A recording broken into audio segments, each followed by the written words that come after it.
আজকে আপনারা দেখবেন নন্দীপুর গ্রামের এক ভূতুড়ে বাড়ির গল্প। চলুন তাহলে দেরি না করে শুরু করা যাক। এটা হলো কলকাতা শহর। এখানে রানা নামে এক সাহসী যুবক বাস করত।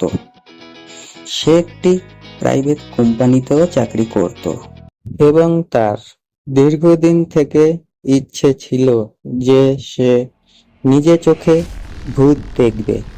তাই একদিন সকালে চায়ের কাপ হাতে নিয়ে সে পেপার পড়তে পড়তে বলল, এ কি, নন্দীপুর গ্রামে ভূতেরে ঘর? ব্যাপারটা তো জানতে হয়।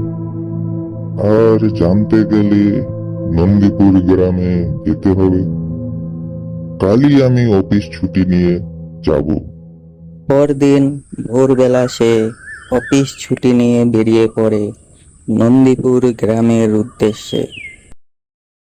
দুপুর 1টার দিকে সে নন্দীপুর গ্রামে পৌঁছে যায় এবং স্টেশন থেকে বেরিয়ে কিছুটা এগিয়েই সে বলল, ওই যে একটা চায়ের দোকান দেখা যাচ্ছে, যাই, চা খেতে খেতে কাকাকে ভূতের কথা জিজ্ঞেস করি।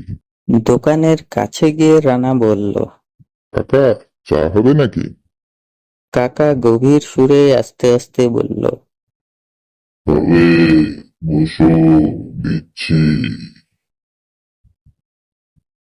আচ্ছা কাকা, একটা কথা জিজ্ঞেস করার ছিল।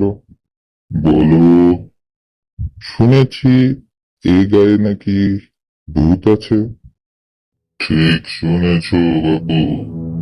ওই যে মাঠের মাঝখান দিয়ে চিকন একটা রাস্তা নেমে গেছে, ওই দিক দিয়ে 3 থেকে 4 কিলোমিটার গেলে মাঠের মাঝখানে একটা ফাঁকা বাড়ি দেখতে পাবে।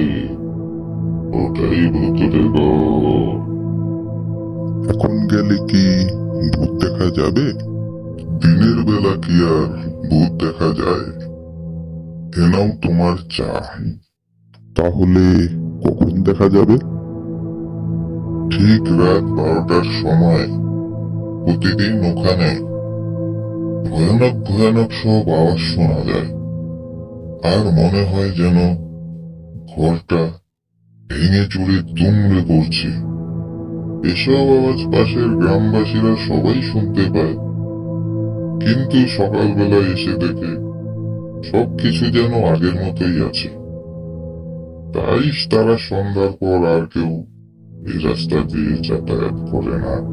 কাকার এসব কথা শুনে রানার মনে অল্প সময়ের জন্য ভয়ের জন্ম হয়েছিল ঠিকই, কিন্তু তখনই রানা মনে মনে বলল, না, ভয় পেলে চলবে না, আমি ভূত দেখবই। যাই, ঘরটা কোথায় আছে দেখে আসি।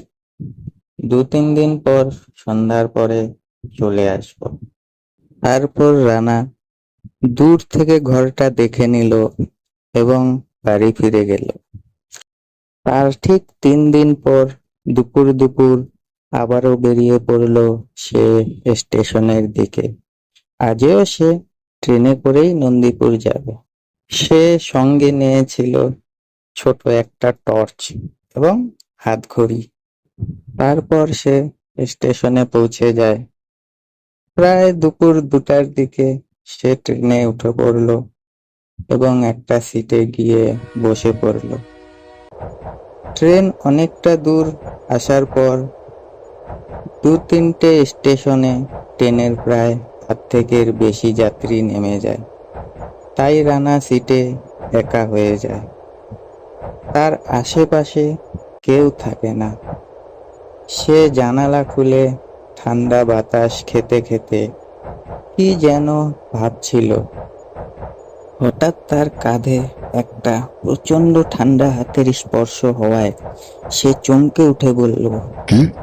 আমি রবি, আপনাকে অনেক ডেকেছি, আপনি শুনতে পাননি, তাই আর কি গায়ে হাত দিয়ে ডাকলাম।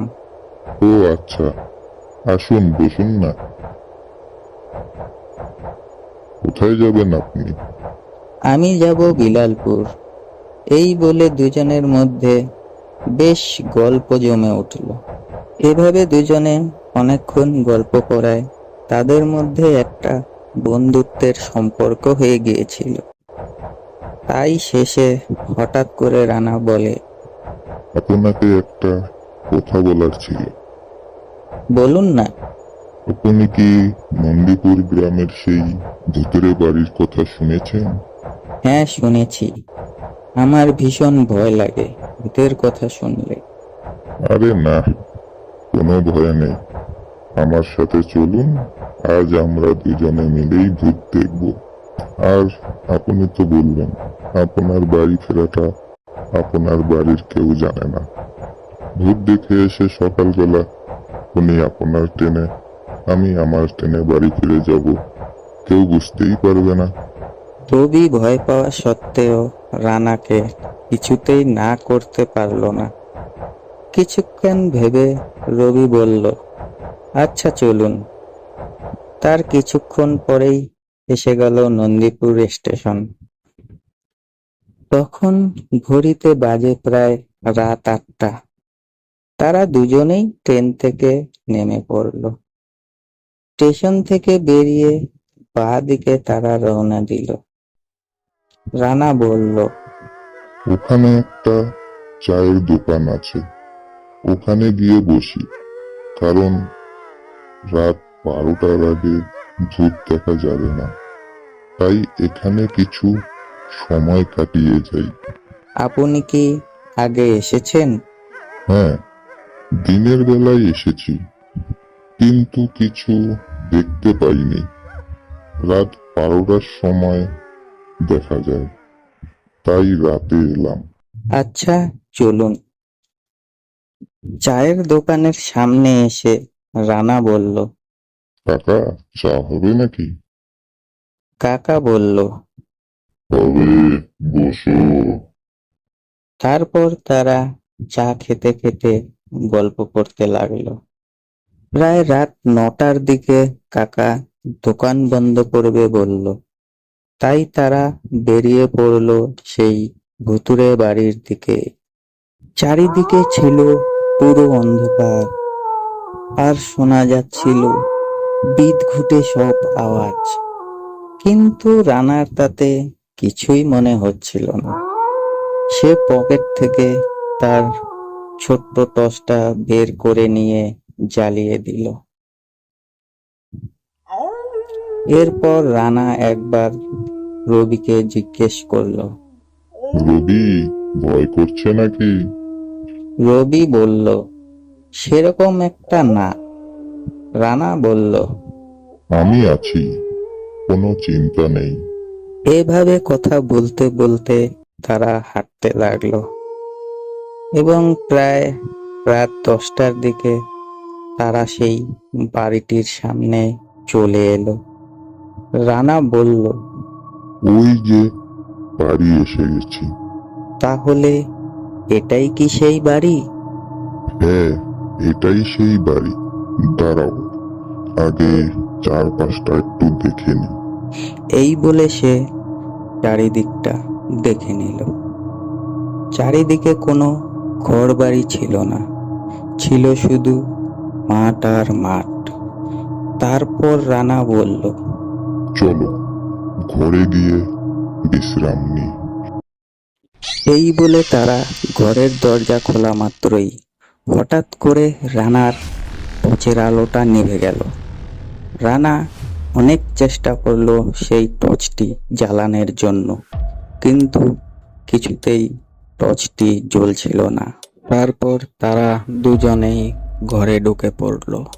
ঘরটি ছিল বেশ ভাঙাচুরো, তাই অল্প অল্প চাঁদের আলো প্রবেশ করায় দুজনে দুজনকে আবছা আবছা বুঝতে পারছিল। এছাড়া ঘরটি ছিল বেশ ছোট, ভেতরে বসার কোনো ব্যবস্থাই ছিল না। তাই তারা দুজন দুদিকে মাটির ওপরেই বসে পড়ল। তারপর দুজনে গল্প করতে করতে রানা এক সময় হাত ঘড়িতে দেখল 11:30 বেজে গেছে। এবং রানা মনে মনে ভাবল, আর বেশি দেরি নেই। এটা ভাবতে ভাবতে রানা কোন সময় ঘুমিয়ে পড়ল নিজেই বুঝতে পারল না। যখন রাত 12টা বাজে, তখন কোনো একটা কিছুর আওয়াজে রানার ঘুম ভেঙে গেল।